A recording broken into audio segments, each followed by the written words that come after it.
Hello दोस्तों, स्वागत है आप सभी का मेरे यूट्यूब चैनल पे। दोस्तों, काव्या शो का रिव्यू करते हैं।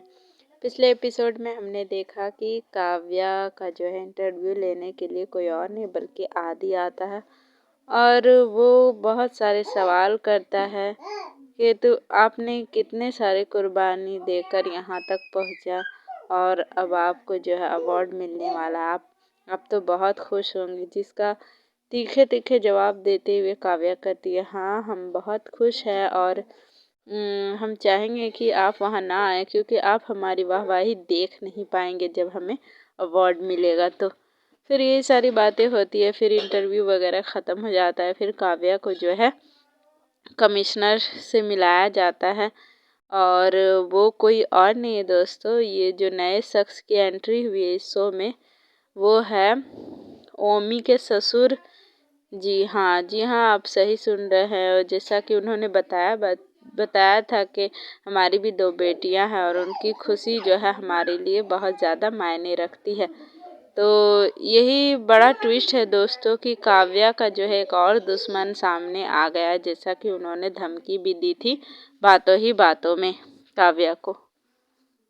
वहीं काव्या यहाँ अवार्ड सेरेमनी के लिए अपने ड्रेस सेलेक्ट कर रही है, जो कि वो ने उसकी माँ कई सारी साड़ियाँ दिखाती है और ड्रेस वगैरह निकालती है कि तुम्हारा जो है कौन सा तुम अपनी ड्रेस पहन के जाओगी अवार्ड समारोह में। तो फिर काव्या कहती है कुछ भी पहन लेंगे माँ, आप परेशान क्यों हो रही हो। तो यही मयंक आता है और कहता है कुछ भी कैसे पहन लोगे आपने अवार्ड लेने के लिए आपने आदि को ठुकरा दिया आपने यहाँ तक पहुँचने के लिए। तो फिर उसकी माँ उसे डांटती है और उसे ले जाती है वहाँ से और कहती है तुम ये सारी बातें वहाँ क्यों कर रहे हो। फिर कहता है कि आपसे तो पूछना ही बेकार है, सिर्फ आप बात करते हो कि बेटी को आगे बढ़ाओ।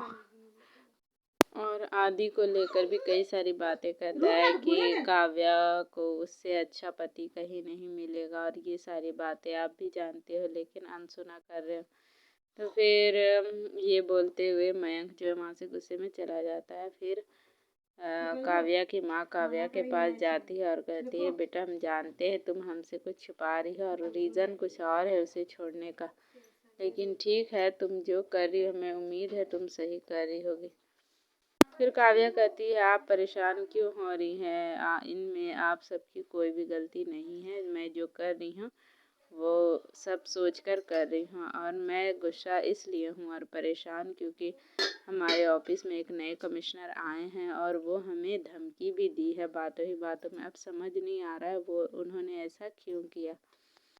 आदि के घर ओमी के ससुर जी की एंट्री होती है जो कि गिरिराज के अच्छे दोस्त भी हैं। वहीं सभी लोग जो है खाने पे बैठते हैं और आदि और राधिका की शादी के बारे में बात करते हैं। वहीं आदि आ जाता है और ये सारी बातें सुनता है तो वो वहाँ से उठकर चला जाता है। फिर राधिका भी उसके पीछे चली जाती है और उसे जिद करके खाना खिलाती है और वो काफ़ी ज़्यादा जो है ख्याल रखती हुई नज़र आ रही है आदि का और वीडियोस वगैरह भी बनाती है राधिका। वहीं राधिका किसी से बात करती हुई नज़र आती है। अब किससे बात की ये तो नहीं मालूम है, पर आदि जो है आ जाता है तो वो चौंक जाती है जब आदि उससे पूछता है कि तुम इतने डर क्यों गई, मैं यहाँ आया अचानक। तो फिर वो कहती है कुछ नहीं, चलो खाना खाते हैं साथ में। और फिर वो सब पिछली बातें याद करते हैं क्योंकि आदि ने 2 साल पहले उसे रिजेक्ट कर दिया था शादी के लिए। वही अभी वो सॉरी कहता है और कहता है मेरा कोई इरादा नहीं था तुम्हारा दिल दुखाने का, तो इसलिए सॉरी। फिर आदि को खाते खाते खांसी आती है जिस वजह से खाने में मिर्ची ज़्यादा होती है, इसी वजह से वो खांसता हुआ नज़र आता है। तो फिर राधिका उसे पानी वगैरह ला कर देती है, फिर वो शांत हो जाता है। फिर वही मालिनी यानी कि आदि की माँ काव्या को कॉल करती है। काव्या परेशान हो जाती है क्योंकि वो नहीं चाहती है उसे बार बार कुछ बुरा कहने को और कुछ गलत ऐसा ना बोल दे जो उसे अच्छा ना लगे। तो फिर काव्या कहती है मालिनी आंटी जो कुछ हमारे बीच था वो सब ख़त्म हो गया है, अब आप कॉल मत किया कीजिए हमें। फिर मालिनी कहती है कि अगर तुमने अभी कुछ नहीं किया तो बहुत देर हो जाएगी और आदि को तुम हमेशा के लिए खो दोगी और वो किसी और का हो जाएगा। नहीं तो जो करना है तुम्हें अभी ही करना है। फिर काव्या अपना फ़ोन रख देती है ये सारी बातें सुनकर।